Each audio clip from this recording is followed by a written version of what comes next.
Welcome everyone to CW Live. I'm here with Eric Bergman, ABC, media expert, and I'm Natasha Nicholson, executive editor of IBC's magazine Communication World. And Eric will be talking about a new professional development offering that you'll be leading for IABC, Media Training in a Box, and that's a 5-week online course that starts on August 26th.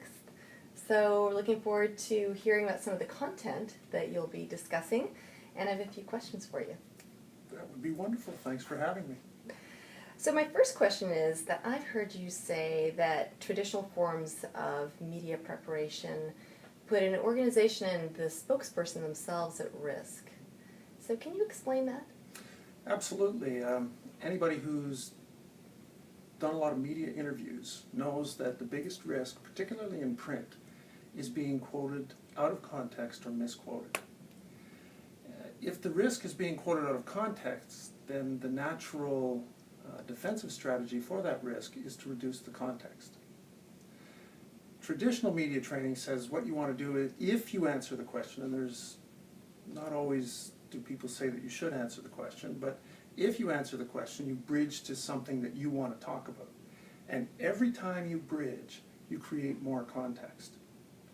And in my experience in the last 20 years of working with spokespeople, if you analyze when somebody's been misquoted or quoted out of context, it was generally after the question had already been answered.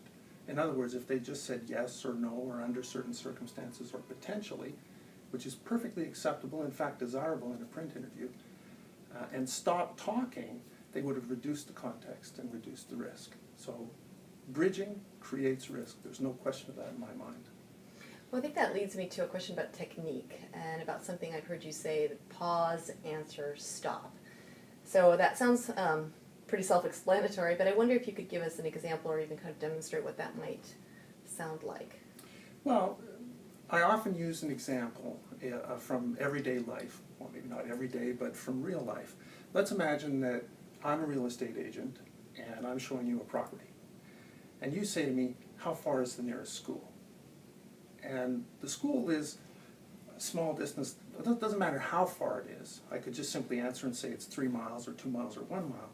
But traditional media training basically suggests that what I would say is, well, talk of school often reminds me of talk of school taxes. Did I mention this house is located in one of the lowest assessed areas in the region? Imagine all the money you'll be able to save to send your children to their post-secondary education. Pause, answer, stop says that you're going to be clear and answer the question and stop, 2 miles, 3 miles, around the block, whatever it is. Because if you do anything else, all people are going to do is think, what are you trying to hide? And where is the school? And I'm going to go find it anyway. Mm-hmm. So know when to stop. Exactly. Something I've heard you also talk about is, of course, that people answering questions in a media interview need to be very clear, very concise. How do they do that, and then at the same time do follow up on another one of your recommendations, which is influencing attitudes, opinions, and behavior? How does one artfully do that? Well, the first thing we have to do is recognize there's a difference between print interviews and broadcast interviews. And print interviews, the route to the end audience, which is where your win occurs when you influence that audience, is always indirect. It goes through a journalist, it can go through an editor, sometimes it'll go through a headline writer. So you have to be very focused at the beginning of the interview, all the way through the interview, to be able to get that win. Now, one of the games that I play in my media training is a modified version of broken telephone, where I whisper a phrase in somebody's ear and it goes around, and we time how long it takes because we're on deadlines as journalists. And the first phrase I use is, Mary had a little lamb. And that goes through, and the only time it actually gets messed up is when somebody's playing a game with me. It's come out a couple times as fleece as white as snow. Then I ask people, are all of your issues as simple as Mary and her lamb? And they say, of course not. So I say, okay, I'm going to give you a 6-word phrase.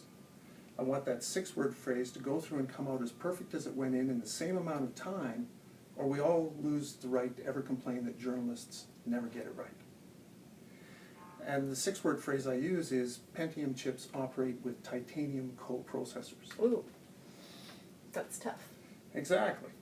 And it's come out perfect twice. Once was with a group of IT managers, and another was a group, but I'm pretty sure that the deputy minister of that department actually cheated.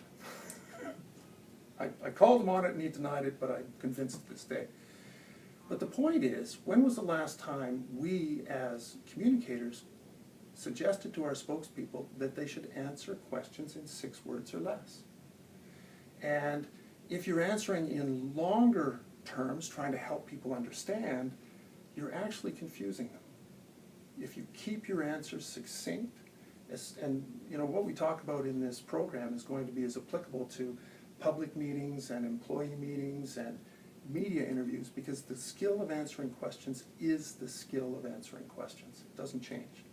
So if you're at a public meeting and somebody asks a question that requires a yes or no and the person goes on for 2 minutes, what's going to happen? People are going to stop listening and they're going to draw their own conclusions, and that's where hostility escalates, is when you often see that in public meetings as well. Let's talk about the live interview, which is, of course, by far the most challenging. What are some tools, techniques that people can use to make sure those come off as smoothly as possible? Well, number one is be yourself. You've heard me say, and I've written for IABC many times, that most body language advice begins with the word don't. Don't do this, don't do that, don't do anything else. I always suggest to people to just be yourself, be natural, relaxed, have a conversation, and allow your personality to come through, because people not only look at what you're saying, they also try to get a sense of who you are as a human being. So if you can be yourself, it's very helpful. Well, let's end this by talking just a little bit about your online workshop. And so who is your audience and what do you hope they'll learn? Well, the broadest audience is any former journalist in our business who is frustrated when spokespeople didn't answer questions, and has now come to this side of the business and doesn't want their spokespeople to do the same thing. Mm-hmm. So anybody who's interested in helping their spokespeople, their managers, their clients communicate effectively, absolutely. But some very specific audiences would be anybody who's interested in saving money, anybody who's interested in getting better control over their training processes, anybody who has to train spokespeople on a timely basis, and independent practitioners and agencies who are interested in expanding their skill base. Well, I know there'll be a lot of great knowledge, and I know that because you've written for us so many times and offered some of that.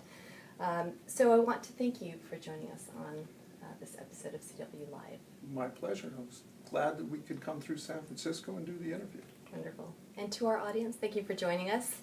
If you have any feedback, we'd welcome it as always. You can go to by email, cwmagazine@iabc.com. And if you'd like more information about the workshop, just go to www.iabc.com. Thank you.